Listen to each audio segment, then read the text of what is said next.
Evan, thank you for coming. Got it. Thank you for coming to speak to our group today. We're grateful that you came out today. I know it's on Zoom instead of in person, but with the virus and everything going on, this is a better method for now. So welcome and thank you for sharing and your Thank you. information. Yep. So forgive me, I'm going to get started here. Okay.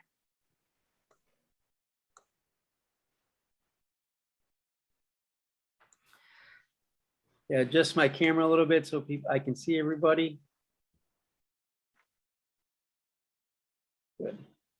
So I want to thank you for allowing me to speak today. And this quote is my quote of the year. Success isn't just about what you accomplish in life; it's what you inspire other people to do. And I run a business called Fit Living Academy here in Michigan. I've been a personal trainer, corrective exercise specialist, and lifestyle coach for almost 20 years. I've changed a lot the last few because of the virus. But I started as a personal trainer and corrective exercise specialist, but I've kind of moved over to calling myself a lifestyle coach consultant because I think everything is important. Mm-hmm. Everything, starting with your mindset and everything like this. So mm-hmm. We also implement these programs I also have programs that I implement inside of doctors' offices and allied health professionals. So some of these things aren't anything new. It's just something that sometimes needs to be explained so that we can actually understand and get moving. Yeah. So the vision of my company is really called, we provide tools and strategies to giving you access to vibrant energy. The path of being physically fit and emotionally strong paves the way for optimal health and wellness. This journey allows you to take on what matters most to you, that experiences in life that you can share with your family and your friends and oneself. Now one place that I talk about just fitness or exercise, it really encompasses everything that, in terms of we'll go over what optimal health is and really what that really means to you. And this is actually why I do what I do. I have twins, Joshua and Valentina, and they're really why I do it. But also this is why I want to share with you, because I remember when they're a little older now, but I was about 9 years old. And I remember going to summer camp, and I'm driving to summer camp, and my mother tells me, now you don't know this, but I was born with a form of cerebral palsy. It impacted the right side of my body. So I had to wear this brace that it could have been like 20 or 30 pounds because I had to wear it every night. And I had to do these exercises, and I had to doing them every day, and I had to see the physical therapist once every 2 weeks because he gave me those exercises. And during the summer, I went to summer camp for the first time, and I didn't wear that brace for the whole 3 months. And so each day I was growing, I wasn't wearing the brace, my arm was turning in, and my legs were getting tight, and I couldn't walk. But you know what? I didn't think anybody noticed, but I did. And when I got back, the physical therapist said, you're very lucky. You have the chance to walk right if you do those exercises, you do what you're supposed to do. And he said, if you don't, he pushed a wheelchair in front of me and said, you can be sitting here. And so I started doing those exercises. Now, the reason I say that's my story, and that's why I started moving and exercising. And why I say that is because everybody has a story in their life, and everybody has a reason why they can't do something. But then from every reason that you have, there's a reason that you can. And so this is the point of it, really, to know that what you're going to go through is really just being present for yourself and understanding where you are to start. Okay. So for today, for best being here, I'm going to be able to give you an exercise, health, and fitness guide. And if you would like, I'd be able to set up a free consultation to know specifically for yourself what you should be doing for yourself. And the reason I share that story, because I realize with fibromyalgia and chronic fatigue, it seems like sometimes we just can't do things because we can't. But really, my goal today is really to give you more hope and understanding more about where to start for yourself. And rest assured, the most in place, the most, how do I say this the right way? You're in the right place right now. So sometimes when you see advertising, the industry kind of shucks us away and it's like this, you have to do this, this, and this. But something as simple as walking for 5 minutes, getting up and stretching for 5 minutes makes a big difference. And as you start moving and understanding how your body works with what you have, you can navigate through how your body can function. And it's really important. So today, I want to help you understand some of these excuses that keep you stuck. I want to give you the opportunity to understand more about the process, how I approach clients for the first time. In that process, I will actually show you some basic foundational exercises that we actually go through, and that can help you understand some simple movements for yourself, really understand what optimal health is, and share with you about our whole philosophy. So let me ask you a question. So why is being healthy important to you? Each one of you has a reason for being healthy.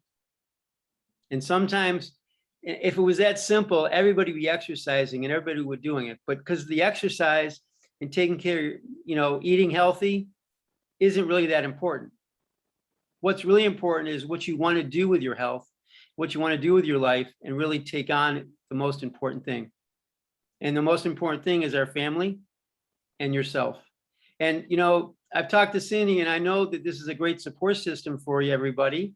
So this is a great support system to encourage and inspire you to do something different or something better for yourself, and lock arms and inspire each other.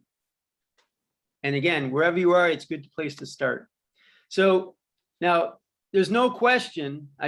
This is the thing is there's no question about exercise, how it reduces risk of everything. Now, I don't have a certain percentage of fibromyalgia, but I've done my research and I know that exercise will help.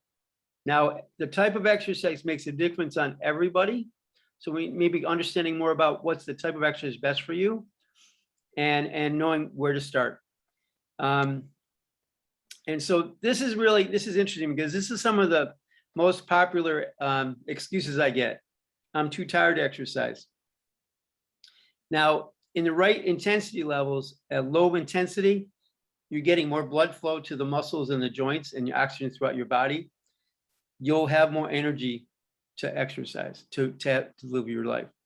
Now, I understand with fibromyalgia, you have to be more mindful. And if a doctor, the worst thing a doctor can say in general is say, well, I want you to go walk 30 minutes. Well, 30 minutes might be too long, but 5 minutes might be just right for you. I need to be motivated to exercise. Motivation is a very interesting word because motivation is moved by action, and really being mindful of where you are right now and really get clarity on what you really want is really important so that you can take the action that's right for you. And this is probably a common thing that I get because my specialty really is working with people with diseases and ailments and clarifying, okay, this is the exercise guidelines versus the actual illness or injury. And of course, if exercise hurts, you're not going to want to do it, and you probably shouldn't. So being mindful where you are as start is. And the biggest thing that I get is I don't know how to. So that raises a lot of fear, especially if you have a disease, etc. Well, if I do this, I'm going to get hurt. I'm going to feel pain. I'm going to do this. But knowing exactly what to do for yourself is important. So these are some of the common excuses I get, but we all have time to do it. So they're really kind of making sure we get this. So I looked this up and I was looking at this as thinking is now, from my experience with fibromyalgia, I mentioned to Cindy and Cheryl, I have an aunt who had chronic fatigue syndrome. My mother has MS. And I've worked with a couple of clients with fibromyalgia, and I know everything's a little bit different for everybody. But these are the most important flares or triggers for fibromyalgia. And also it's kind of it seems like it progresses over time, exacerbated by stress, sleep deprivation, injections, medical changes, and trauma, repetitive movement, surgery, and poor posture. I picked this out because it has poor posture, stress, sleep deprivation, and what was the other one? Well, we all need to control our stress because all the other ones are impacted by stress.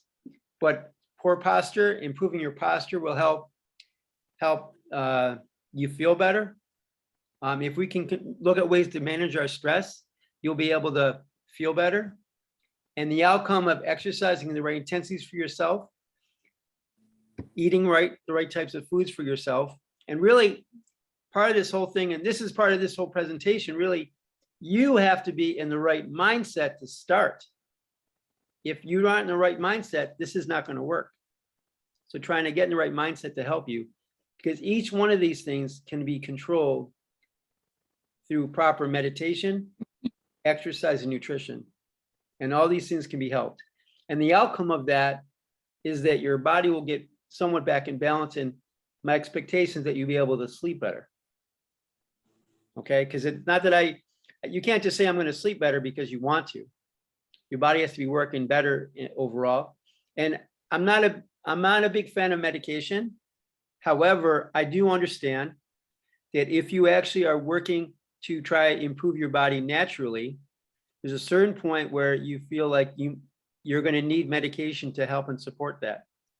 At the same time, I'm going to share with you, my understanding is that if you're doing everything that you should in terms of eating healthy, exercising the right intensities for yourself, your metabolic rate will improve and the medication will work more efficiently for it. And you cut down the side effects of the medication. And the doctor will reduce or eliminate certain medications for you based on that. And that's what the doctor will do. But it's just that's my own feeling. It's not a scientific, it may not, you can't quote me on that, but now I'm recorded, so I'm in trouble. So, but anyway, you get my point. So this is really what comes down to, what is fitness and optimal health? So the first thing we address really is mindset. And as I said before, it's funny because when I get asked to run an exercise program in person or do this in front of people just at an event because people can show up and exercise. I like this environment right now because I know that you're here because you want it, you're thinking there's a possibility that I can start and you like to sit down and talk about it. And it's okay, because then we can talk about it and get your mind present to be able to say, okay, this is what I can do. At least I can get started. But when we actually get started, this is what we need to be working on: balance and coordination, joint integrity and flexibility of exercises, and that works on your posture. There's a certain reason in the basic premise of exercise, there's certain things that you're not going to be able to do because your muscles are tight. If you have tight hamstrings or tight calf muscles, you're not going to be able to perform a squat. Now, what does that mean? Yeah, I don't know. I can't do a squat, but you sit down and you squat to sit at the dinner table, and you sit down throughout the day.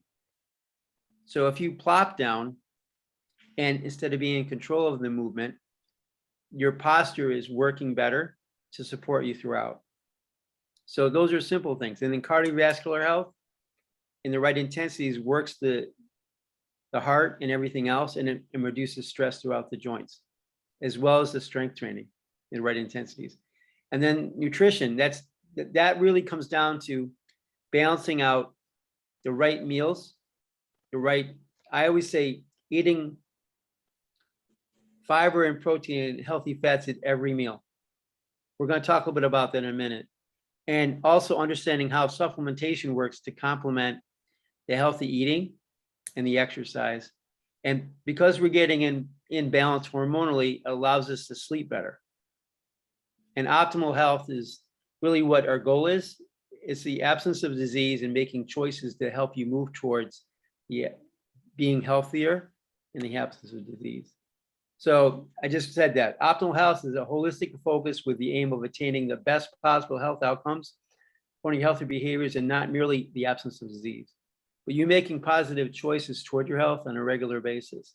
Now, the reason I like that is because, and especially when you're taking, we take a lot of time in our head. I always say there's me, myself, and I. Me, myself are always talking to me, saying something that I shouldn't be hearing, but they're saying it anyway.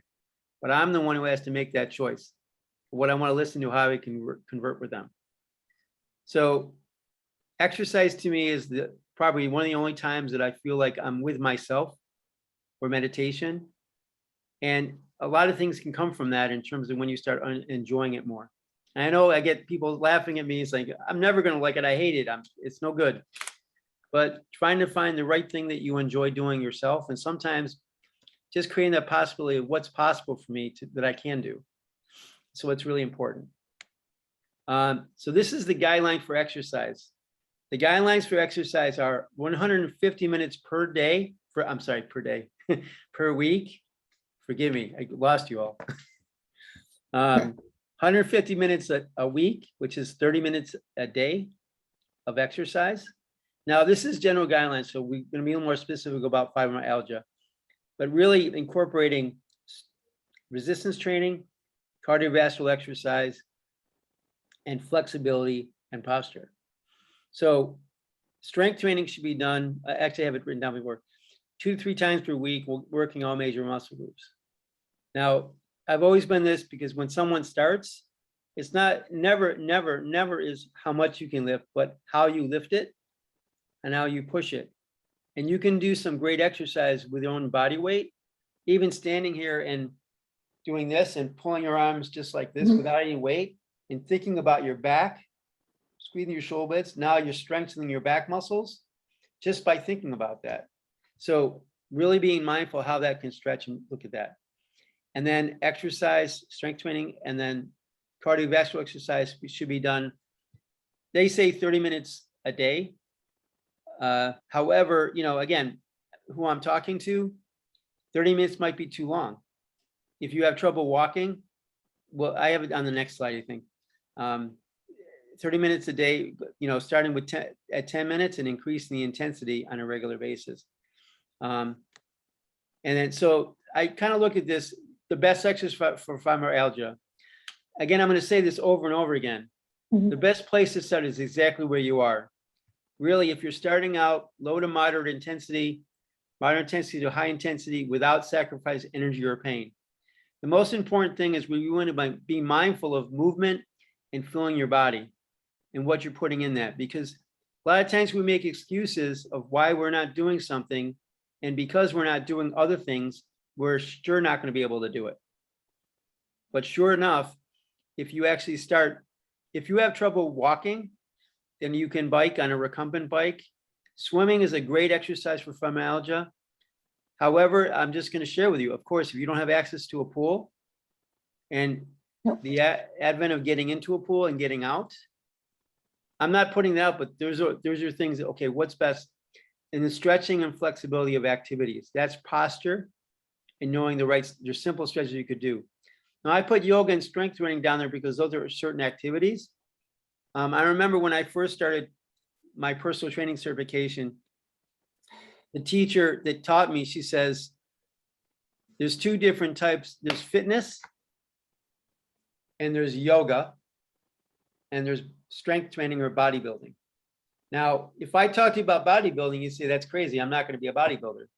Now, even yoga is a great, and people resonate with that. However, there's certain yoga moves that are really not appropriate for most everybody, and they're specific to the practice. So that's my own caveat, because when you go online, you look at fibromyalgia, they'll tell you yoga is like the number 1 or 2. But the thing is, the most important thing is what's the benefit of the yoga? If it's done the right way, you're getting proper stretching and posture stability, and that's what you need. Okay, so overall, so when you work with me for the first time, I really find it a privilege to work. So really, we've kind of alluded to that because I really want to get clear on what's important to you in regards to where you are right now and where you want to be. It doesn't make sense for me to give anybody here a workout without really knowing who you are. Because also, if you're not going to follow the workout, why should we waste our time? But being mindful of where you are and okay, just being committed to yourself and say, what I really want to accomplish in say 1 year. If that's, we look at that and the time with your family, what are the things that you want to accomplish in that? And then creating the right program for you. And then we got to set realistic goals versus possibilities and start where you are. So one of the opportunities with fibromyalgia, I thought this was kind of low because the average population of Americans, they're obese. 66% of us are obese. Yet 35% of adults with fibromyalgia are obese as well. And that really is an opportunity to really look at the precursor of getting healthy, because once we reduce body fat, we actually boost our metabolic rate, and we train our body to burn fat efficiently with the foods we eat and also the exercise that we do to help us reduce the inflammation around the joints and around your body. And your body your blood flow works better, so you actually can reduce your stress and all the, improve your brain function, etc. So why is it that you want to lose weight or get healthy?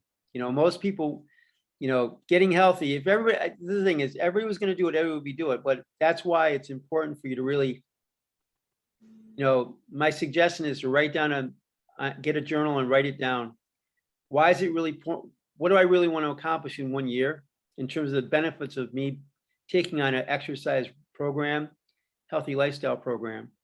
And it's not about, okay, I want to lose 10 pounds or 15 pounds. I want to do this. First off, it's like, what do you want to accomplish? I want to spend more time with my grandkids. I want to be able to go on a vacation. I want to be able to do things without feeling pain. I want to get to know my body to really know what I can do, what I truly can do, not what I can't do, what I can do. And really, and that's important too, is being mindful of all these things and, being mindful of these in what do you really want to be? How, like that last line is, I want to feel, look fabulous. Most importantly is how do you want to feel? I want to feel fabulous. Wake up with more energy and vitality every single day. And I realized you're going to have your good days and bad days, but even with a healthy mindset, be able to walk through those bad days with strength and power. And that's really the objective. So I actually done this, what I call the Fit Living Way. And this is kind of the path I bring my clients through, because this is really important. Purpose, path, progression, persistence, and patience. Now, what I just asked of you is to kind of look in the future and ask you what you want, what life's going to be like in a year. And a lot of times people want it tomorrow or today, and we don't have the patience to do it. But we have to develop that patience because, and also as you start looking at it, you start looking into ways to enjoy the process for you. So what is purpose? Purpose is the reason why something is done or used. The aim of intention or something, the feeling of being determined or to do or achieve something. Some of the questions I ask is, are you truly committed to what you want in life? What's behind your motivation? If your motivation is just, I don't know, I don't want to go there. What is behind the motivation?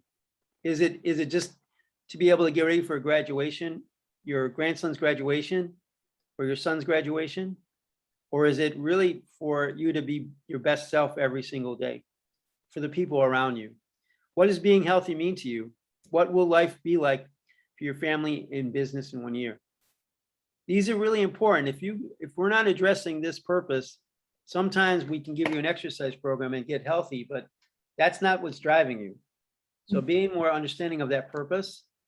And then the past, we talked about this before, starting exactly where you are is really just the right way, because then when we actually meet with someone, we actually look at understanding how your body moves. Like I mentioned earlier, these are all things that we actually discuss, like posture and muscular balance, biomechanics and neuromuscular adaptation and flexibility and range of motion.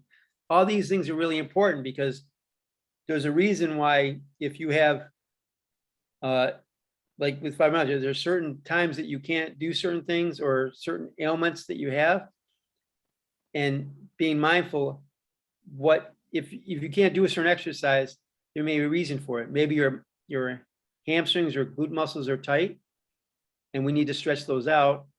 More likely that's a big case, or around the shoulder muscles up here. Those are posture. So if you can work on those muscles, just have them be more flexible around the hip, your body is in a better posture to breathe and take in oxygen, etc. As you slouch like this, you tend not to, your body's out of whack, out of strain, and you're going to lead to more anxiety and depression even by that motion. So we learn how to, the basic stretching or flexibility exercises, integrate this with different things.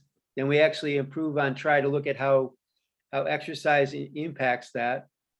As I said before, if I put someone through like a 5 exercise that I actually evaluate, I can identify whether someone's like, you might have, if we're generally talking about knee pain, I can tell if the glute muscles are tight or the calf muscles are tight. If those are tight, then we need to do certain stretches to alleviate that. And sometimes our body gets so connected to walking a certain way that we start walking that certain way, and we need to get that connection. I remember when I was younger, the physical therapist told me, he says, I want you to walk as normal as possible, no matter what. Because your mind has a memory, and it remembers how you're walking.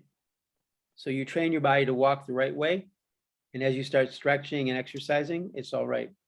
And again, like we talked about that, like this is the thing is, swimming is a great exercise because it's less stress on the joints. So there's some things that's important to really be mindful of what's that available. And then also too is understanding more about how, like this is important too. Like I put down 5 minutes, needs, goals, and desires to 5 years. So I have a client that I work with. She's 76 years old, and she couldn't do a push-up. Now, a push-up, when I say that, I don't know what that means to you, but most people think of you're lying on the floor and you put your hands on the floor and your whole body is doing a push-up. Well, she couldn't do that push-up, and she couldn't even do no more than 3 wall push-ups against the wall standing up. But after progressing, after about 7 months, she was able to go from the wall push-up to put a little bit further down on a couch and then on the floor, and then putting her hands on the floor and then put her feet on a stability ball so the angle was twice as hard. Now, that didn't happen in 5 minutes, didn't happen in a week, happened over 2 years. But the thing is, the reason I bring it up is because if you know the right intensities for you and progress the right way, there's certain things you could do. Even like walking, you know, maybe you could walk for a half hour, 45 minutes every day. Well, you have to build yourself up to it. And then once you're able to do that, then there's other things that you could do.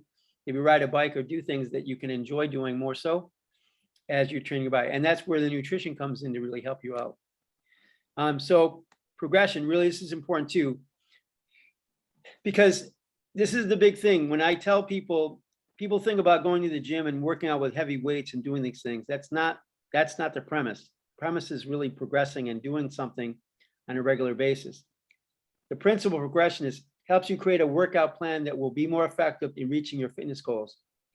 FIT is the frequency, intensity, duration, and time, and types of exercise. These are 4 elements that need to be think of when you're doing a routine. All has an impact on how well you're going to do. And really not perfection, it's about progressing. And really, I know some people say, well, I hate exercise. The point is to ask yourself, how can I start enjoying it? And even if you're doing it for 15 minutes, you can get a great benefit from it. But understanding where that's going to be. And then we have patience. Patience is a person's ability to wait something out or endure something tedious without getting riled up. Having patience is someone learning how to do something and they just get it right. So I can remember when I was a kid, I didn't have the patience. I pushed myself because I wanted to do it because I didn't want to be like everybody else. Now I exercise because I have to show my kids that I want to be around for them and be there for them and do things for them and be around my family. Set a good example. And I know I worked at it, I enjoy it, but the outcome of what I just stated is being patient and being mindful as you're learning. We have to learn how to meditate and get mindful, or if you're spiritual or religious, prayer, to really get your mindset right, to really be present for what you have to do. And it's okay. Again, no minute is spared, because maybe the guidelines are 30 or 50 minutes, but even going at 5 on a regular basis and being optimized that every time, I know where you start. And again, the numbers don't lie. If you actually can be persistent every day and do it, you're carrying that discipline. And the most important thing, I think, is that you're taking time for yourself to really get to know who you really are. Our lives are defined by other people sometimes, and we don't get to know who we really are. And that's what I believe when you start implementing a lifestyle program for yourself, that's what you get. But it takes patience and persistence to be able to stick with something. Being like, the thing is, you know, we can all say how motivated we are, but you being persistent in reaching your goal and being mindful, then that persistence turns into reality that, you know what, all the inspiration you look at, you start looking in the mirror. Guess who the inspiration is? It's you. Because you're the one who's being persistent in doing it all on a regular basis. And we're talking about exercise. I'm actually talking about the training program. Now, whether you work with me or not, the training program is designing a program that's right for you, that really you can keep up on a regular basis.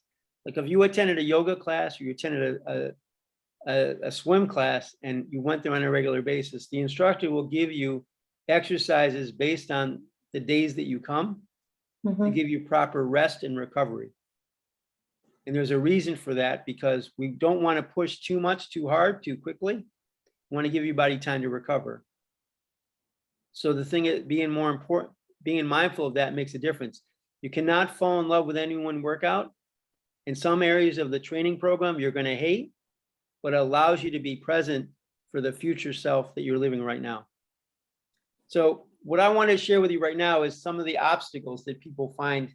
We're going to get more of a nutrition now, find of being unhealthy. What are the obstacles? You find yourself, family eats unhealthy, so you don't eat healthy. You have lack of exercise, you're not exercising. Do you, in terms of nutrition, food prep and cooking time, you feel like it's too much and you have long days, and you don't really have time to cook. And you're drinking alcohol or work functions, keeps you a bay of trying to exercise on a regular basis. Or we just feel like we're in front of the television and we watch TV and it's better that way than just moving. Are these things reach out to you? The most important thing really is for you to really be present is taking time for yourself. More time yourself that you can actually take for yourself will allow you to give more time to your family. And what else? So these are health benefits of resistance training. Improves muscle strength, tone, protects your joints from injury, maintaining flexibility and balance, which can help remain independent as you age. This is really important, maintaining, because when you're walking outside, especially in Michigan, we're going to start getting outside. And if you're walking and a lot of black ice, I remember one winter a few years ago, I had 9 clients said, I'm glad you asked me to do those balancing exercises, because 7 of the 9 of them fell, and 7, only 7 fell, not all 9, but all 7 fell, and they caught themselves. They didn't break anything. And so they go, I want to thank you for pushing me to do those things, because sometimes you think something so simple, you know, when you need it the most, you're going to get it. So, and also too, is when you're training your body to burn fat, you're boosting your metabolic rate. And when resistance training with lean muscle tissue, your body is burning 50 calories more at rest than a pound of. So 1 pound of fat and 1 pound of muscle. 1 pound of fat will burn 50 calories less than 1 pound of muscle. So your metabolism will increase. Benefits of cardiovascular exercise. Increases oxygen supply to muscles. Efficient functioning improves your anaerobic ability. So risk of fatigue, enhances concentration, and reduces stress levels. Boosts your immune system and reduces the risk of injury. So again, the guidelines are 150 minutes per week, which is 30 minutes a day. Now, as I said, I've had several clients say, well, I walked 3 miles today and I really haven't walked since then in a week. And some people say 3 days a week is good for me, but I would take half the time and walk every day. So if you walk 10 minutes, pick a time every day that you're going to walk 10 minutes. If you feel I want to do 10 minutes later in the day, do 10 minutes. But also looking at, okay, how do I make that consistent time from us every day? And then increasing it by 10% every week.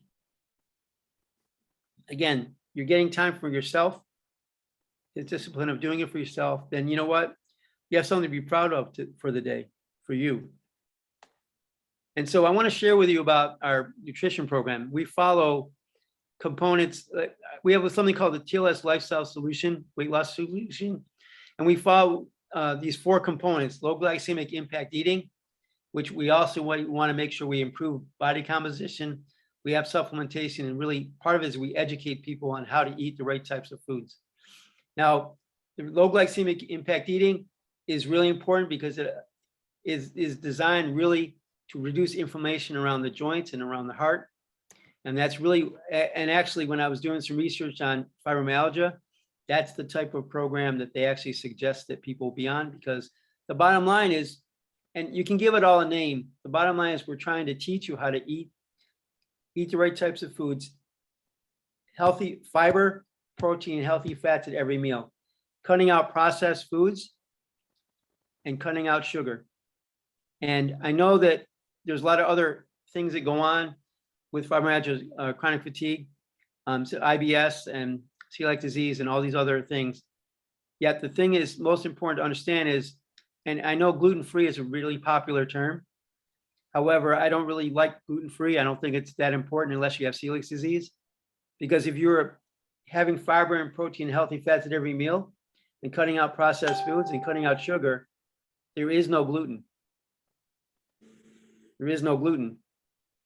So the thing is, there are things that you might want gluten-free, and maybe some breads or pastas. But really, then you ask yourself, do you really need that? And what do you really need? Sometimes it might impact someone like with celiac disease. They cannot have gluten, they can have anything. But someone else might be able to have a piece of bread and it'll be okay. So it's interesting how you look at that. So really want to look at body composition, the food you eat and the exercise. We want to make sure we're building muscle. Muscle dictates metabolism, weight loss versus fat loss. Skinny fat does normally, is not really good. We want to build lean muscle tissue because we want it, there's other factors, metabolic syndrome. That's the 4 markers of diabetes, high cholesterol, high cholesterol, diabetes, and I forgot the other 2, forgive me. But all these markers together, they put it as a syndrome. But addressing one thing at a time allows you to get. And that's why we like the TLS program, because it addresses all these through healthy eating. And really, when we look at low glycemic impact eating, low glycemic eating leads to leading a low glycemic lifestyle doesn't have to be complicated. We want a quick way of looking at this. The line here, blood sugar levels 1, 2, and 3, those keep you in the fat burning zone. Now, we also have charts to be able to show where the lower glycemic impact foods are that allows you to stay within that range to keep those in the right area. Now, if you're eating a lot of cookies and ice cream, those are high in glycemic, and they're going to zap you of energy. Now, I don't know this for sure, but I bet you do. There's a big difference in zapping of energy because you're not eating right, and zapping is because of your fibromyalgia. However, that being said, is looking at how the right types of foods you're eating on a regular basis. And again, I believe we should be eating a breakfast, lunch, and dinner, and a snack. If you're exercising, maybe a snack throughout the day. So you're eating a certain types of food. Now, there's a certain specific way of looking at it too, because, I don't really talk about calories too much, but the calories should be based on your body weight right now. And also based on that, if you need to lose weight, then you want to reduce the calories appropriately. You don't want to reduce too much, because what happens when a lot of times I find people don't eat enough food. And so you feel like if you're depressed or anxious, you're sitting around a lot, you may not eat a lot because you don't feel like eating. But because your body's not getting nutrients, it's the same as if you're sitting on the couch and doing nothing, eating bonbons and eating, your body gets oxidative stress.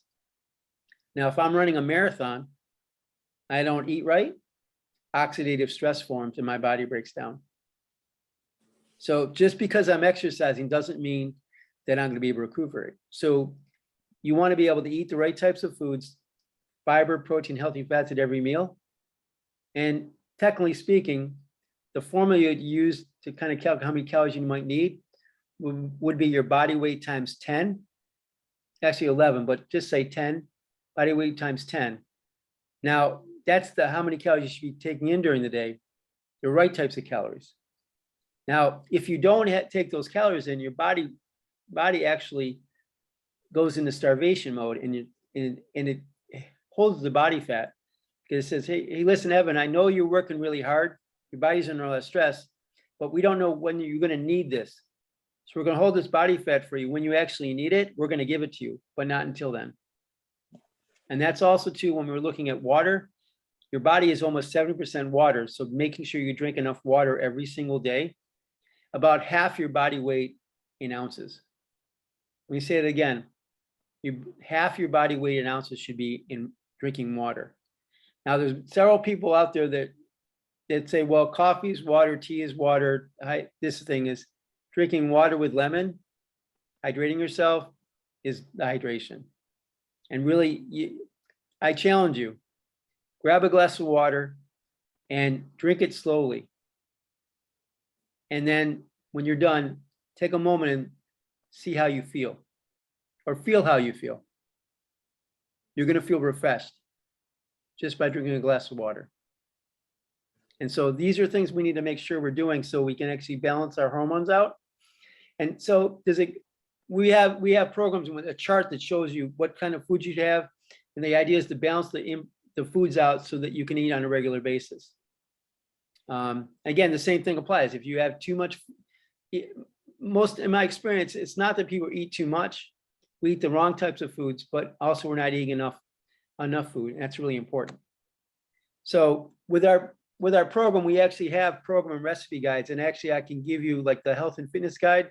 That's complimentary. And we have recipe guides as well that I can give you as well. Those are complimentary as well. So the thing is, based on a survey that you would take, you actually will take a survey. It'll dictate the type of program that you're in, whether you want to lose 1 or 2 pounds a week or 3 or 4 pounds a week. And we kind of work within those ranges, depending on where you're at. And there's certain recipe guides that actually go along with it.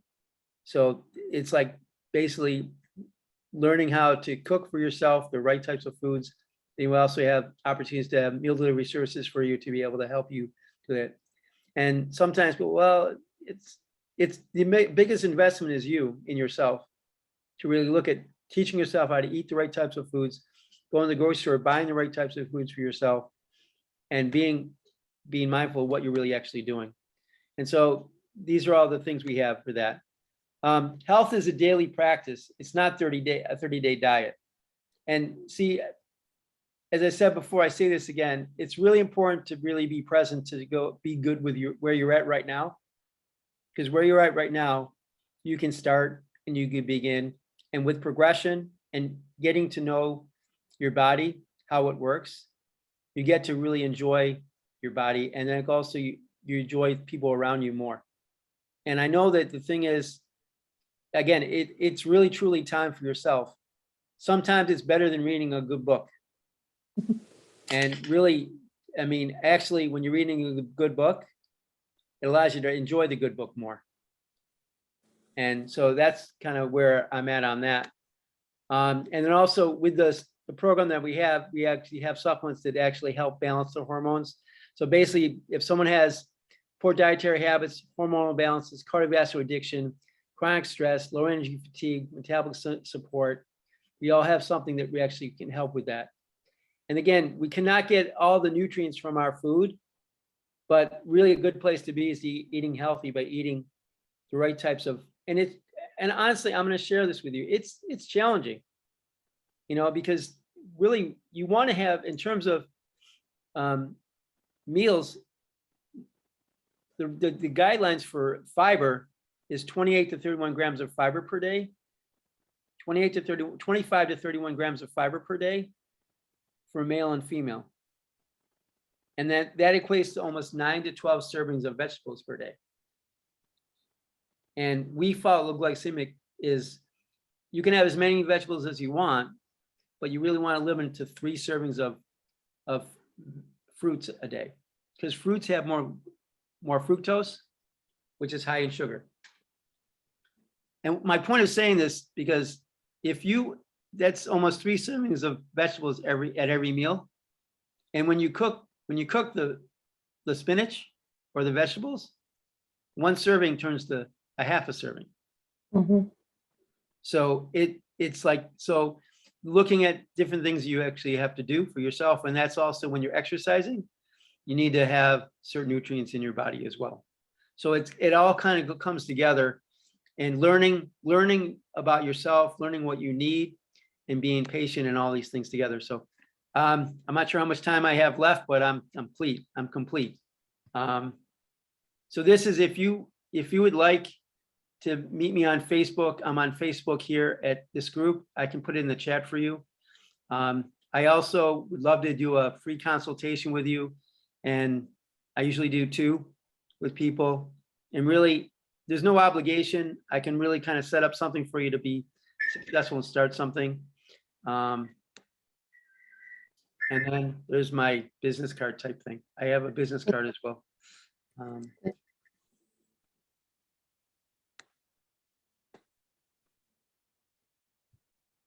So I think I might took a little bit longer, but thank you. Oh, no problem. Actually, you're right on time. It's only 2 o'clock actually. So we got like an hour left Okay. for our meeting, so.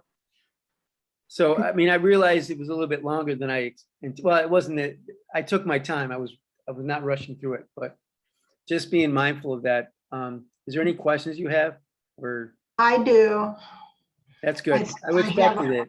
I have I think a sugar craving all the time, like Okay. breads and soda. Not really a lot of soda, but coffee with like creamers in it, the flavor creamers. I've been trying to get away from, teaspoons of sugar and stuff in the coffee, but I just have this. I've recently been diagnosed with fatty liver, so I want to lose the weight in order for my, I know it's real common, the fatty liver nowadays. Mhm. But what type of foods should I do to? Well, I think the outcome of craving carbohydrates Mhm. like that is stress.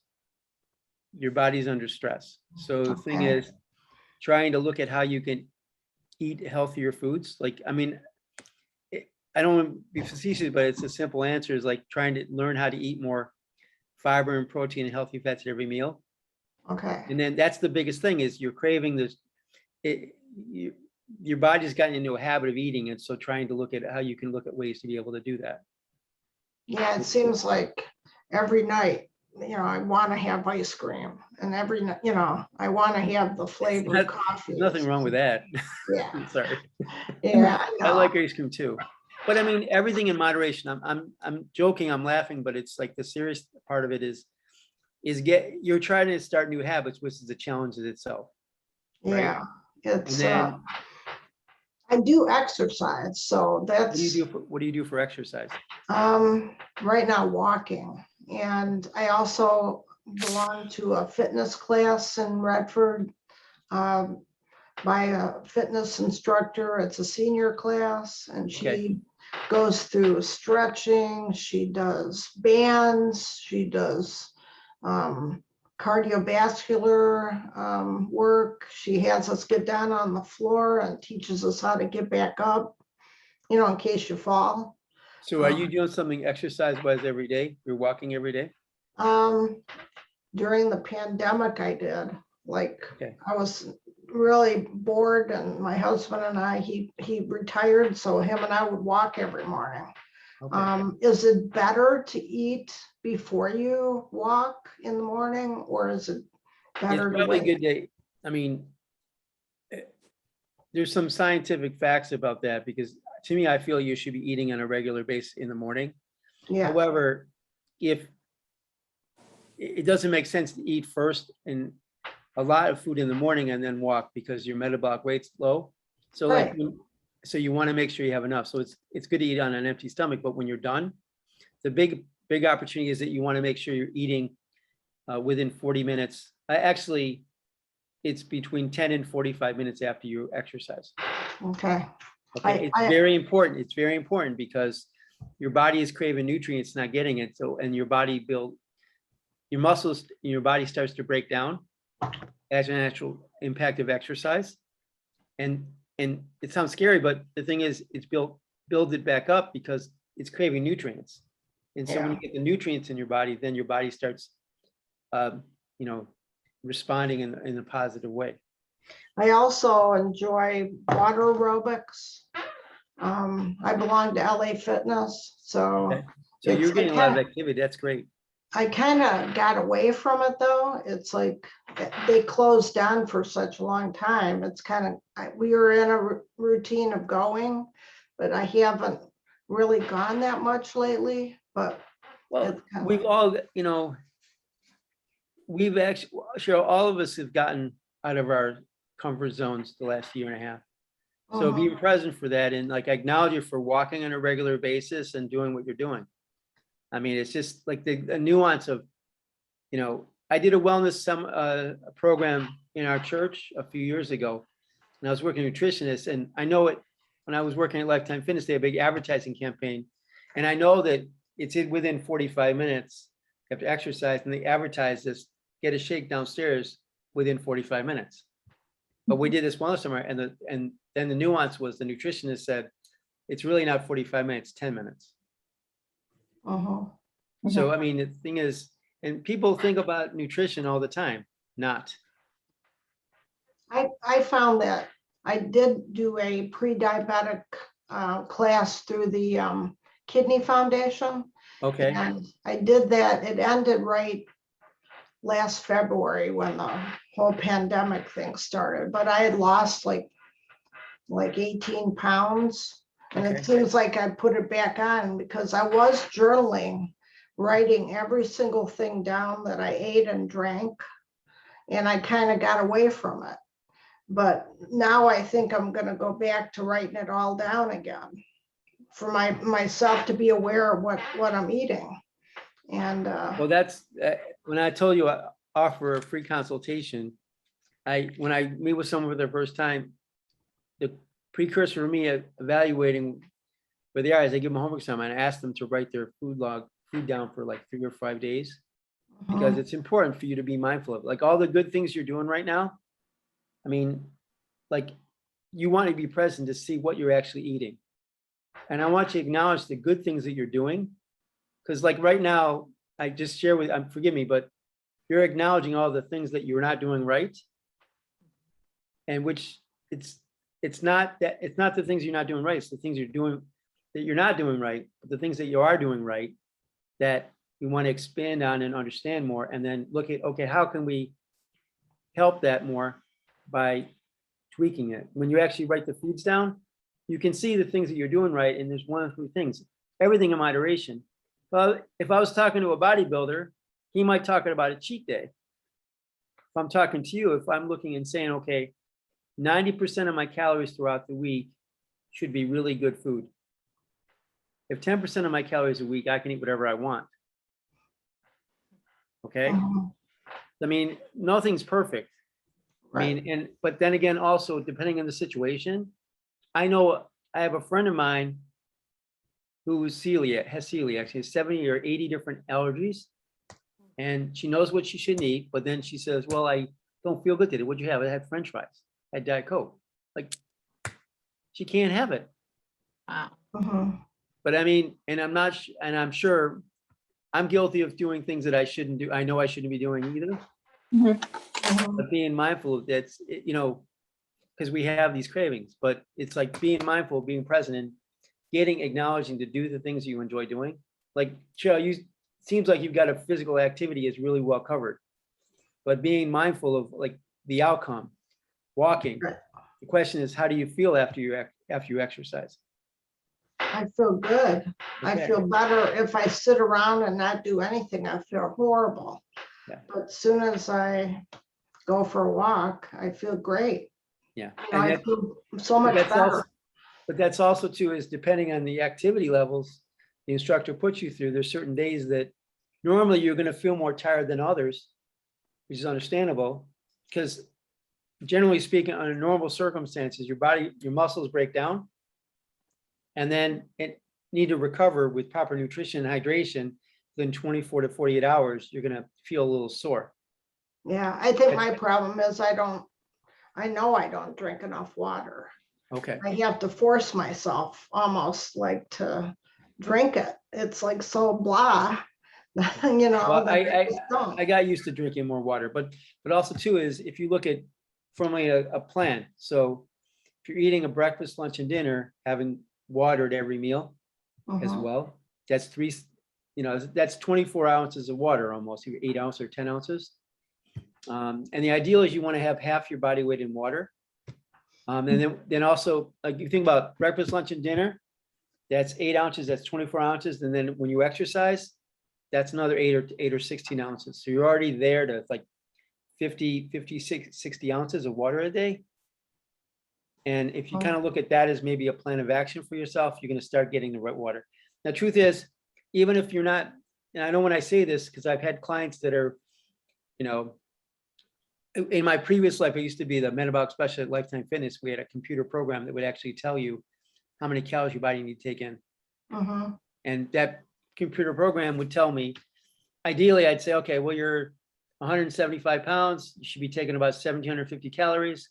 And then if you want to lose weight, drop it by 25%, so you're at 1,500 or 1,400 calories, and that's it. Then Mhm. again, you take the test, and the test tells you based on certain parameters, well, oh my God, it says that you only need to take 1,000 calories a day because your body's living on that. But that's not right. And so for me to tell someone that you need to eat 700 calories a day, can't do that. But the thing is, if you start eating healthy foods, fiber and protein, healthy fats, you start nurturing yourself. There's two things go on. Your body is training itself to burn fat, to not rely on the fat in your body to protect itself in the future. Oh. So that then all of a sudden now you're more water, your body accepts it with more water and more nutrition. Then all of a sudden now you're eating 700 calories a day because your body's craving it and thing. And also too, with lean muscle tissue, you change your shape. You change your shape. You're not going to get big muscles from lifting weights or doing that. So the thing is, you change your shape, and because of that, you're going to feel better, and your muscles start working better. Huh. I know I don't eat enough fruit either, you know, it's like, Well, I'm more concerned about the vegetables, not the fruit. oh yeah. Because the fruit, I love bananas, and I love, I didn't realize this. I guess I love red peppers, and that's considered a fruit. Oh, And I think it's, I have to check on that, but I love red peppers. But I read somewhere that anything with seeds is a fruit. huh. Interesting. So red peppers have seeds. So, but the thing is, again, everything in moderation. And looking at how what things you're doing right, how we can impact that to make you feel better. And then with fibromyalgia and CF, I guess the important thing is, as much as in the exercise world, we'll say, well, want to challenge your body, push with improper nutrition. It's really important for y'all to really progress and being mindful where you're at, because everybody's different. Everybody's different. Every day is different for you. But also too is the basics is going to help you. And then without sacrificing energy, you might be able to push yourself more over time because you have more energy level and your body is kind of getting back into balance. And my understanding of MS and not MS, fibromyalgia is it's stress induced. So like anything exacerbating stress will impact it a great deal. So with the proper foods and proper exercise, your body gets back into balance. So you're able to manage stress better. So you may never get rid of fibromyalgia, but you're able to manage it better and walk through it so you can actually move forward through the day. Great advice, Evan. I did have a question Sure. for you. Well, actually, a couple things for you. The first one is it's a silly question, but I like to walk around the block, my neighborhood sometimes. Huh? Now, people give me a dirty look because I'm wearing my mask. Okay, so because I don't know who's vaccinated and who's not in our neighborhood, and we just had a couple neighbors down the, block that had And they're COVID. giving So you silly looks? yeah, but like there's some neighbors across the street. Like when I come back turning from around the block, they're Okay. like, well, they're old people, so we don't really talk to them too much. But the question is, do you think it's necessary? I'm fully vaccinated. My mom's fully vaccinated. Should we still wear our block or a mask if we're walking around a block or two, or should we just like not wear it? That's not really something I could answer. Oh, You know okay. what? I mean, honestly, it's a personal choice. All right. And honestly, the people that should be silly are the people that are laughing at you, Yeah. because that's a personal choice for you and whatever makes you comfortable. Nowadays, I don't know what's right or wrong. Exactly. And also, I was tested for the celiac disease that you just mentioned to Cheryl. Okay. And I was negative, so I don't have it, thank goodness. But my doctor suggested going on a 6-week diet. It's called the FODMA MAP, the FODMAP diet. Have you heard of that? No, I have not. Well, basically, you have to limit certain like fruits. Like there's certain ingredients in like fruits and vegetables, like the sugar and all like sucrose and all these other ingredients that can cause problems, with the stomach and Well, stuff, like bloating and things like that. there's a lot of programs out there. I've been with this program for 10 years and they've been around for 25. And I really feel it's a really good program because it teaches you how to do these things. Like you just mentioned it, I have to cut this out, cut that out. And more likely you haven't been eating well in the first place. Well, Forgive I'm me. improved. I've improved since then, but this was Yeah. before, so. But the thing is teaching how to eat and then getting your nutrient, and the outcome might be the same because you have to reduce certain things. But I think teaching yourself how to do these the right way makes a big Okay. difference. And again, there's different diet programs out there, different labels they give you. And the different programs that we have, the truth is it could mirror a certain program out there like paleo or keto for a period of time. But there's a reason you take it for a period of time, not for that account elevate. But the bottom line is low glycemic is the best way to go about doing it. And if you don't even give it a name, like even your program you just mentioned, eating more healthy vegetables, lean protein, healthy fats, reducing to 3 servings of fruit a day Okay. and cutting out sugar and processed foods. Okay. Simple. Makes sense. But And it's then- like trying to teach yourself how to do that. And Okay, my last question was, what exercises would you recommend doing in the winter time? Because we're stuck inside and we can't go walking in the snow and stuff. So, and our basement recently had a flood in June, so I can't really go up and down the steps. you And can't swim down there? You no, can't like swim? there's, I mean, like it wasn't like completely flooded out, but we had to get rid of the carpet and the tiles, so it's a Okay. mess down there. So I can't really do anything, and we got rid of our old furniture and things like that. So I was gonna do going up and down the steps, but since there's no, floor or carpet downstairs, I don't want to fall because I had a Sure. bad fall. Well, I mean, there's some stretching exercises. I can go over them separately, like for your back and planks, some kind of a push-up or a variation of a push-up and learning how to do some squats. And then, I mean, the best thing inside is if you're able to purchase a treadmill or a recumbent bike. There are elliptical machines which are good. I mean, I can give you some good suggestions on which ones to purchase as well.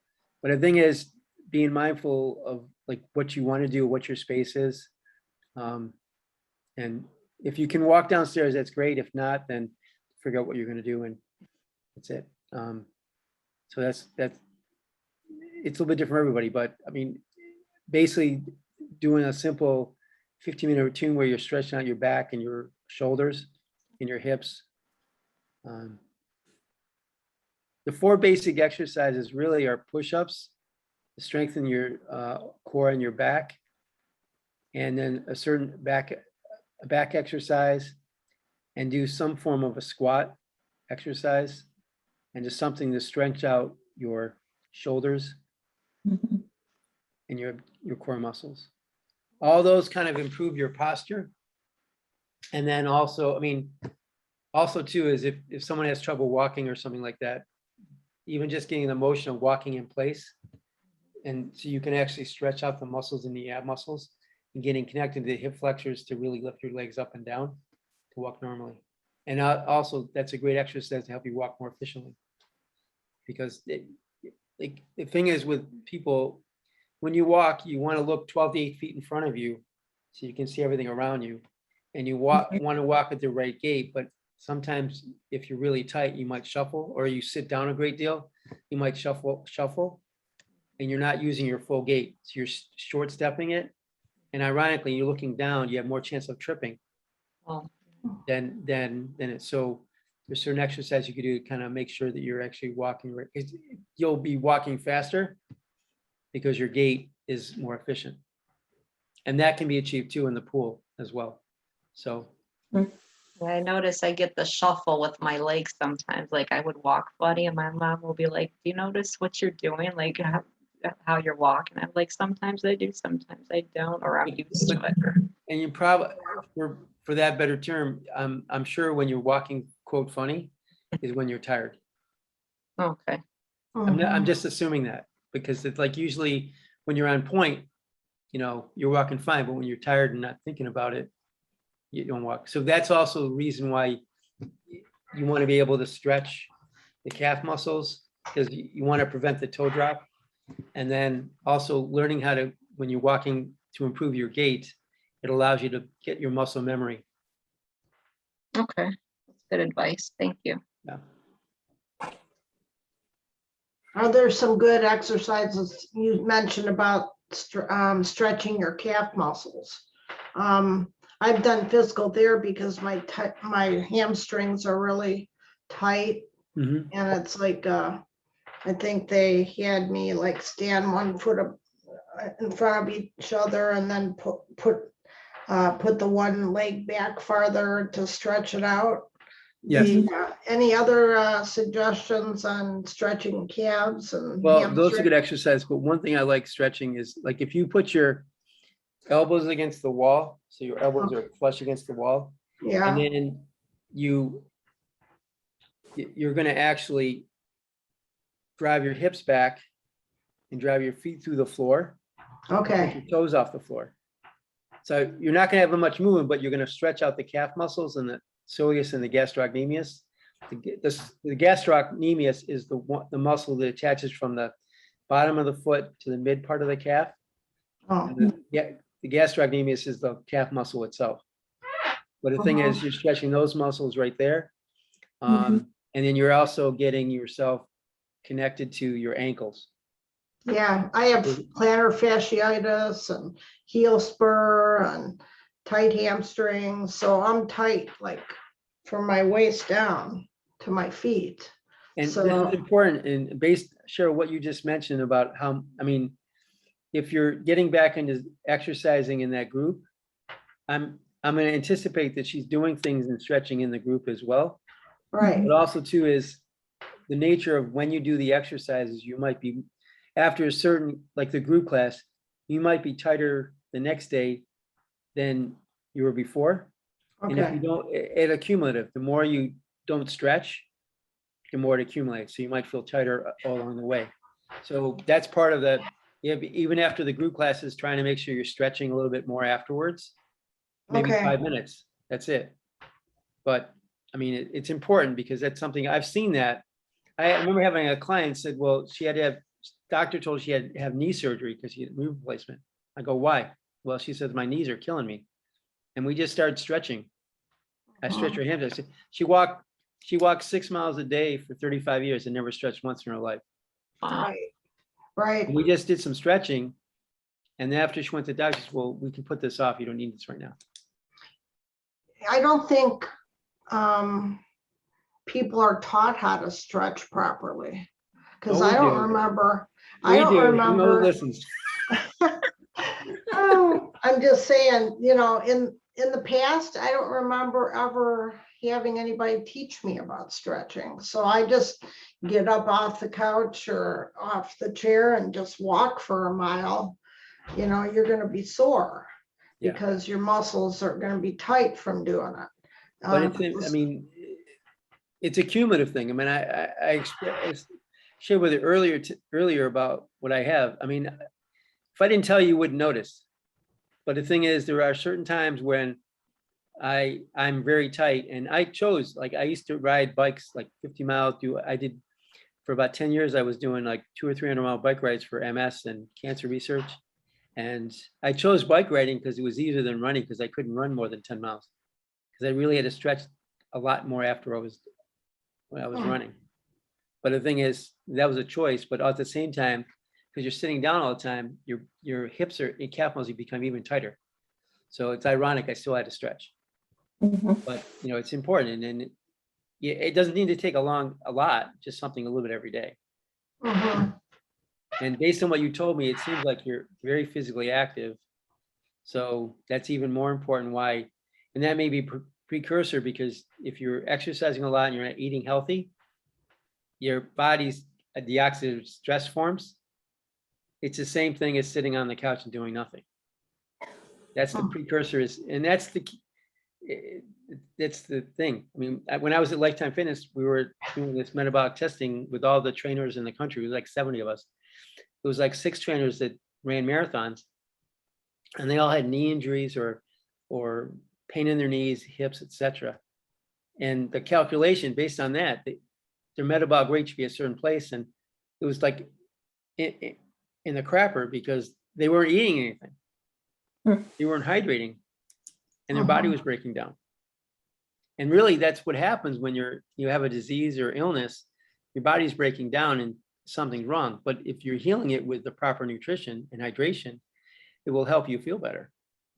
That's why it's really, really important that you eat the right foods.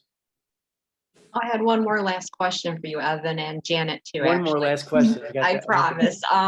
Do you recommend taking fish oil supplements? Because like I was tested and my omega-3s were low, and I don't eat enough fish apparently. So do you think it's better to take fish oil supplements? And if so, how many do you recommend taking a day?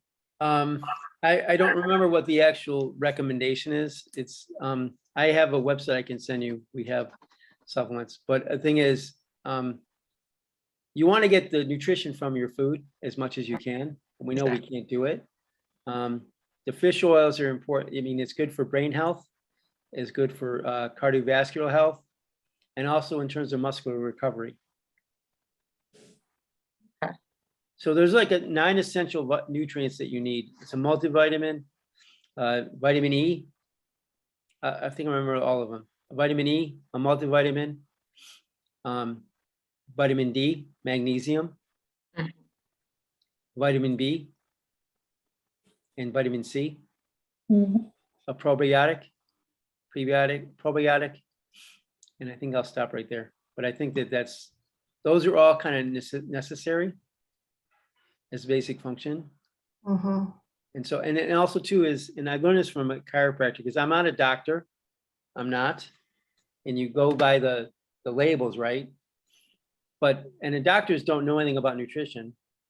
The chiropractors somewhat do. Okay, and then, but it also too is, that's why chiropractors can actually say, okay, well, because of this is the recommended amount, but because you have this, then you should take this amount. And also the recommended amounts are based on body weight in certain situations. So you may need to take more. But that's also too is if you're eating the right types of foods. And also too is, I think when I remembered about exercise, is low or moderate intensity is very important every day, but being consistent is very important, even more important.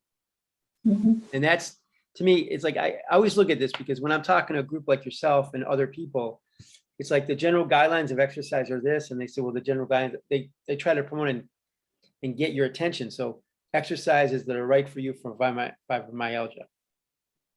It's the same guidelines. It's just that they want to get your attention.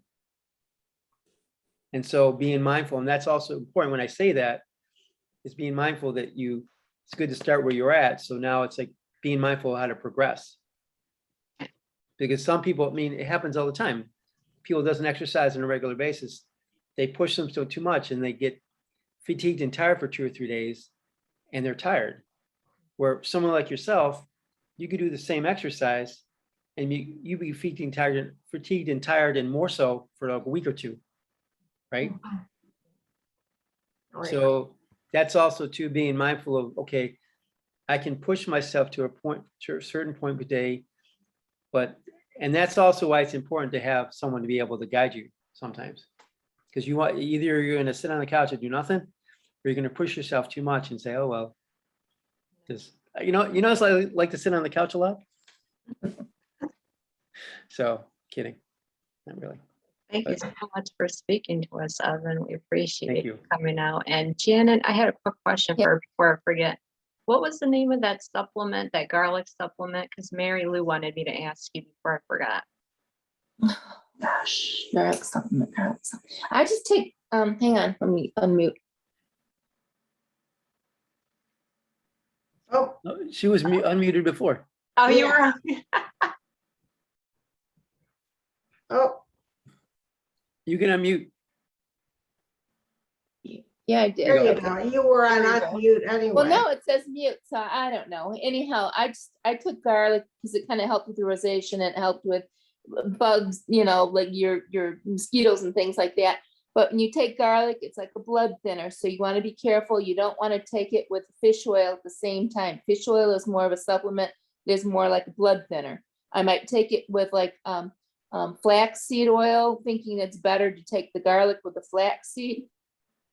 The other gal, last time we had the meeting, mentioned something about that Thera, it was an eye supplement, had a real high count of vitamin E, and it's got omega-3s of fish oil and flax. So apparently it's okay to do all 3 of them together, but it didn't say garlic in that one. But she was saying it helped with blepharitis. And Cheryl, you were mentioning the other thing too about the retain, what was it? It was a omega fatty. My husband goes to a foot doctor and he says alpha lipolytic acid helps with neuropathy in people with foot problems and things. And that doctor also said when you take the alpha lipoic acid, you take it with fish oil. But there's a new drug out there. Let me see if I hang on. I have the bottle up here. You were mentioning, Cheryl, about the one with the alpha lipoic's name. Hang on just a minute. Maybe it's in here. She's so resourceful. We always ask her for advice. Yeah, I have 20 years of medical records, so it's like I'm always willing to look up information anyway. I think it's called like Revive or something that we were talking about. They've been advertising a lot lately on TV. Oh yeah, the Nervive, yeah. Revive, that's it. We got that, but then I was looking at it's such a high potency. I'm thinking, man, I better cut back on. My doctor kicks me he's an internal medicine doctor for taking a Centrum Silver, and he's saying it has way too high a B content. And he said, look to see if it has over like 200,000 per day, like on certain things that he tells me to take a half a vitamin. So I don't know. And then I go to the pharmacist and I ask her, my husband has eye situations and diabetes, and he's on something from the eye doctor. It's a Retinavite. He takes it once a day, plus he takes a whole multivitamin. Why is it different for a male versus a female?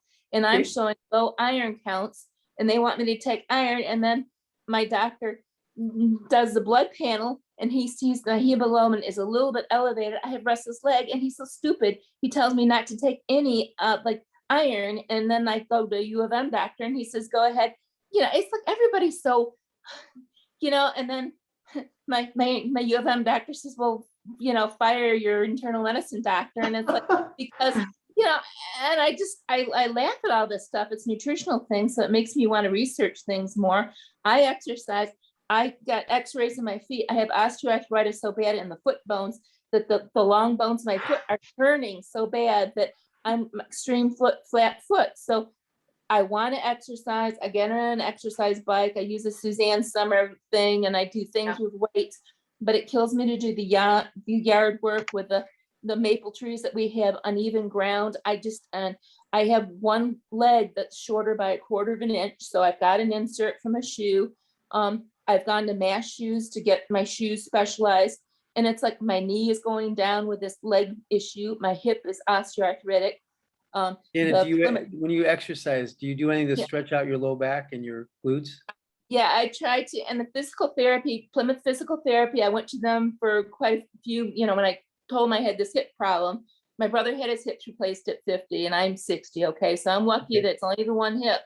But they told me there's some anti-gravity thing. I went to a knee seminar there and they mentioned something that there's an anti-gravity treadmill. It's $100 every time you go out in Novi. If you're What? Plymouth. Yeah, Oh, and I'm like, I think that's crazy. So I didn't sign up to it. And then there's Jeff Siraban, he's the one, he's, well, I can work with you too.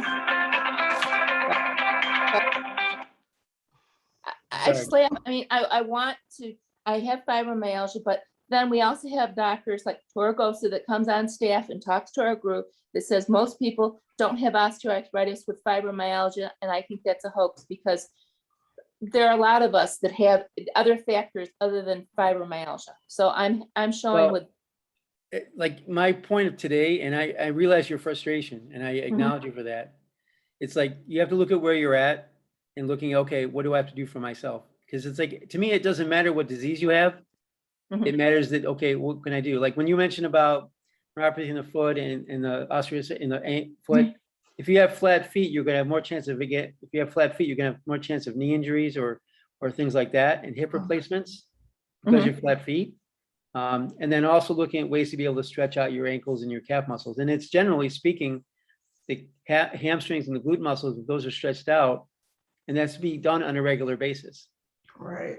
You know, when if I it's went not to done, LA, yeah, we had a personal physical therapy person at the LA Fitness when we first joined a couple of years ago. We were doing so many squats and things. I didn't have the mobility that my husband had. And I told him right up, I have fibromyalgia. They worked us so hard that we were hurting for 3 days after. And Yeah. then I found out I Yeah, said no. arthritis in my left ankle. And I'm like, I just was so I hate livid. that. It Sorry. was expensive too. Plymouth. Sorry. Yeah.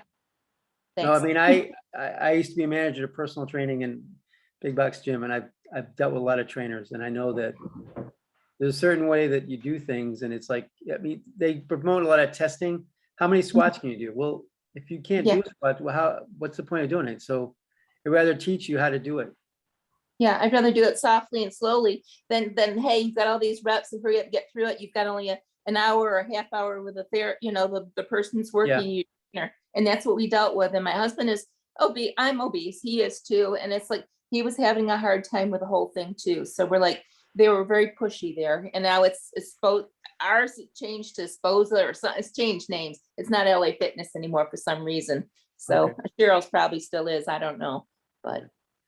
Thanks. But yeah, I mean, the thing is, the program that I have really is encompassing, and really like, because we address all these issues, all these situations, the exercise, and with the program, we teach people how to eat the right foods, and it's all self-contained. So you actually stay within that. And we do have supplements, but based on that, based on what you need, and we don't really try. Like the other day I'm working with someone now that she has a bunch of supplements she hasn't used in about a month or 2 or 3 months. She bought them and she hasn't used them. I said, well, let's look at those and see the quality of them. They were pretty good quality. I said, so let's try to use those, and we'll kind of look at how we can supplement with something within that and get you going. Yeah. It's like, it's like, I mean, the reason I use the program I have is because the program works all together. The program, like I'll share with the website, but all the resources that I have are all complimentary. You can go to the website and you can use everything you have. It's there, it's free. I mean, the truth of the matter is I get paid on the supplements. However, the supplements work on their own to a point, but it's the healthy eating and the exercise that really makes it all work together. And you have to embrace the whole thing. And it's challenging because it's like, okay, being comfortable, you're starting where you are, and being you're educating yourself, be open to change, and you have to start a new habit. And, I was talking to somebody the other day, she's like, well, we eat out all the time. We don't do this. And then like, well, you're going to have to probably learn to eat more at home. So it costs Yeah. too much. I go, Mhm. well, if you eat out a lot, you'll That's probably right. spend a lot more money eating out and you won't just spend as much money eating at home. Mhm. Plus, you don't know what they're putting know. into it. Mhm. Like, I noticed that it's so salty. Like, anytime you go out, it's like the next day I'm so puffy, I can't put my rings on, and Yep. it's like, I had a client this morning, he showed me a glass. It's like, I want to tell you a funny story about this glass because he popped into a grocery store, like a convenience store, and he got Everfresh apple juice. Mhm. And it was like, he was all excited to get it. He drank it up and it was so sweet. He turned around and looked at it. It was like 79 grams of sugar. Whoa. Like, it's like, these products that say, well, it looks good. And, but is it really good for you? Like ice cream, I love ice cream. So, I mean, like, Mhm. I mean, and there are gluten-free ice creams out there that are good for you as well, that are good, that help you. But I mean, like Cindy, you were mentioning about the celiacs. I mean, celiac, a lot more people walking around with it than probably aware of it, as well as diabetes. And I'm sure there's a lot more people walking around with chronic fatigue or fibromyalgia than they don't realize either. Yep. But the point is, what is it trying to get to? They're trying to get to really look at, okay, I lost my train of thought. Sorry. It was in my head. I can, right. But it's just, it's amazing, like, trying to look at, okay, what do you need? And most people are too busy with their day and get told what to do by advertisers, and you're influenced by your family. Mhm. And I'll be honest with you, I have to sit down and have a conversation with some clients and their husbands or family. Because the woman's like, she's cooking, she's changing her life and she's trying to be healthy, and her husband wants to cook something different. Let him cook for himself, Mhm. And so it's like really frustrating. And it's really hard. I mean, that's the thing, is looking at, okay, wherever you are and try to figure out, okay, what's the best for you? right. And especially when you see there, like, Jenna, you're saying everybody's telling you something a little bit different. Yeah. There's the truth, right? There's truth. I'm telling you the truth. But then now you're questioning about my truth because there's so many people telling you that's the truth. And there's somewhere in between, there's the right answer. Well, and I've got my brother telling me everything meat, everything, whatever, poultry, everything dairy is totally out. They've thrown it out since he's been 60 and his cholesterol is that much better, but he's still overweight.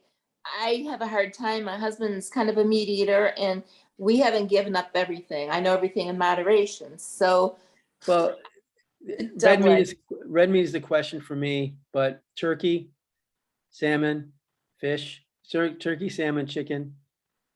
I mean, depending on the type of turkey, salmon, and chicken. And then I question, unless I know what they're actually making the organic food for, you have no Right. idea. There's a lot of soy and a lot of the healthy vegan stuff that, as somebody has had cancer, my husband cannot take the soy. And I look at that and I don't know, like soy. Yeah. as somebody that had rosacea, I went to a pain specialist and she was big into the spirulina drinks and things like that. And as soon as I took any of that stuff with a pea-based protein, my face flared so bad and I didn't feel any better, but she was not willing to look at me differently. And, the doctors will give you Cymbalta, they'll give you Lyrica, they'll give you Tramadol, all these things. I've just totally thrown out all this crap because it doesn't work for me. I felt like I was gaining more weight. It doesn't help. And when you tell them it doesn't, they don't come up with anything else. And I really don't want, there are days that I have osteoarthritis and it really bothers me. There was something over counter that was like belladonna under the tongue. And I'm like, shit, that stuff works better than any of the crap that they, as a prescription, prescribed me. So, and I know when my father had a car accident and he lived on a fentanyl pain patch, that's not the way I want to be. And I saw what it did to him, where he totally could get up from a wheelchair, not know that he walked across the room when he had severe had both his hips replaced years ago and had a terrible car accident. That scared me. And it scared, he had attendant care on him. I don't want to be like that. My brother saw it, like he threw in the towel, he didn't want to exercise anymore. And I know that when you don't exercise, you rust. So I'm kind of in between. I can't help my husband with all the yard work. I was doing it for a really long time. I go up and down the stairs and 30 pounds of wash to me is like 60. I'm having a terrible time getting up and down the stairs with the arthritis. So I know that there has to be something in between. So we are glad that you are there for us. I probably will be checking out your services. Thank you. Well, I'd be glad to, I mean, everybody, this is just a conversation. I'll choose. I mean, I really care. I really do. And I give away too much free stuff, someone told me. But my point is, because I do care, and like the bottom line is really trying to find what's right for you. And it's like, I try to keep things simple and basic, but it's not always simple and basic, but it's like also you have to be open to change. Because that's the biggest part and the biggest challenge. And the biggest investment you're making is in yourself. Be mindful, okay, this is what I got to do. And my story I told you is getting old. I'm getting old too, but it's getting old. And it's like, there's other things that get in your way too. It's like, okay, now how do you manifest what you want in your life?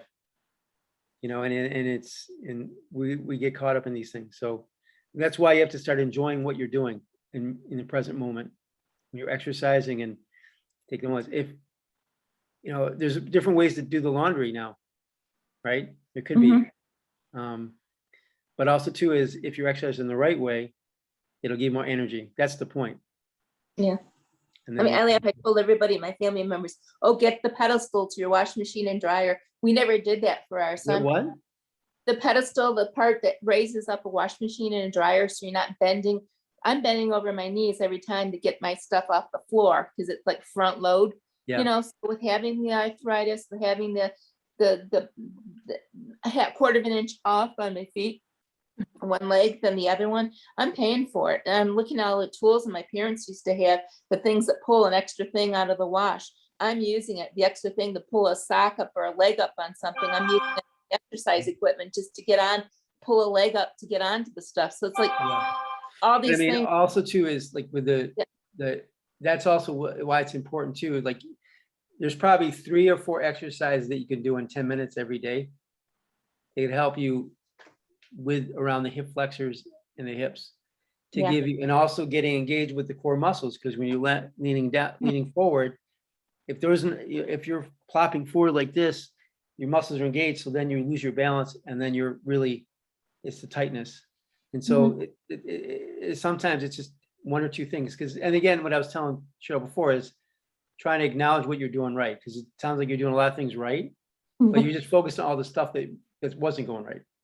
Yeah, it's good combination. So thank you. Thanks for your time. Thank you. So I can give you, let's see.